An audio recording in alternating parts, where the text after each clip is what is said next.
Harum sungguh si anak dara, bersanggul dua, wajah berseri. Assalamualaikum pembuka bicara dalam arena pembaca bestari.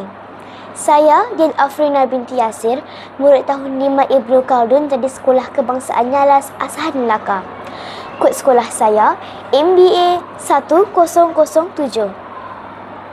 Hobi saya pada masa lapang adalah membaca. Hobi membaca menjadikan kita seorang yang berpengetahuan luas. Secara tidak langsung, kita dapat menjelajah ke serata dunia dan meneroka pelbagai bidang. Sebagai pembaca bestari, saya akan memilih bahan bacaan yang bermutu dan ilmiah. Pada kali ini, saya akan mengulas sebuah buku cerita yang bertajuk Mari Kenali Sawit. Buku ini diterbitkan oleh syarikat Nuklear Unggul Sedaran Berhad pada tahun 2022 di bawah Kementerian Perusahaan, Perdagangan dan Komoditi. Inilah bukunya, cantik ilustrasinya. Buku ini mempunyai 36 halaman bercetak dan berwarna. Tulisannya sangat jelas dan memudahkan murid-murid sekolah rendah seperti saya untuk membacanya. Kualiti kertas yang digunakan sangat bermutu. Tahukah anda semua, pada 10 Jun 2019, Parlimen Kesatuan Eropah atau EU meluluskan Akta Delegasi untuk menyekat dan melarang bagi siri minyak sawit menjelang tahun 2030. Akta Delegasi adalah diskriminasi terhadap ekonomi negara membangun di Asia Tenggara, Afrika dan Amerika Latin yang menghasilkan minyak sawit. Hal ini akan menjejaskan ekonomi negara kita kerana minyak sawit merupakan penyumbang paling penting kepada keluaran dalam negara kasar KDNK Malaysia.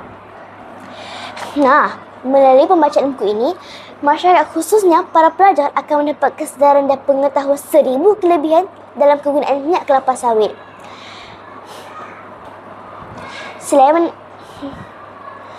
Segala tomahan berkaitan minyak kelapa sawit akan dapat ditangkis dengan membaca buku ini. Seterusnya, maklumat yang hendak disampaikan adalah dalam bentuk dialog antara watak Cikgu Lisa bersama anak-anak muridnya iaitu Esra, Sonia dan Brian. Teknik dialog ini dapat menarik minat para pembaca dan tidak membosankan. Bagi menyambut aspirasi kerajaan untuk memartabatkan bahasa Melayu dan memperkukuhkan bahasa Inggeris, buku ini diterbitkan dalam bentuk dua bahasa. Menarik bukan? Pada bahagian hadapan buku ini, terdapat QR code bagi membolehkan pembaca menonton video tentang kelebihan minyak kelapa sawit. Menerusi pembacaan saya, banyak nilai yang diterapkan dalam buku ini. Antaranya, semangat menghibah antara kaum kelas terpancar dan watak Sonia yang berbangsa India, Brian yang berbangsa Cina dan Esra pula berputra dari Sabah dan Cikgu Lisa seorang wanita Melayu.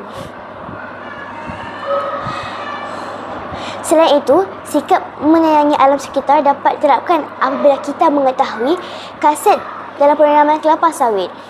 Pengawalan serangga perosak dapat dilakukan menggunakan kaedah biologi yang mesra alam. Selain itu, nilai menjaga kesihatan diri dapat diterapkan apabila kita mengetahui khasiat minyak kelapa sawit dalam pemakanan harian kita. Kesimpulannya, buku ini sangat bermanfaat untuk dibaca oleh semua golongan sama ada kanak-kanak maupun orang dewasa. Buku ini membuat kita berasa bangga kerana tinggal di sebuah negara yang kaya dengan berbagai sumber seperti kelapa sawit. Saya berharap buku-buku seperti ini akan banyak diterbitkan pada masa akan datang. Sekian, terima kasih. Cikgu laju sangat ke?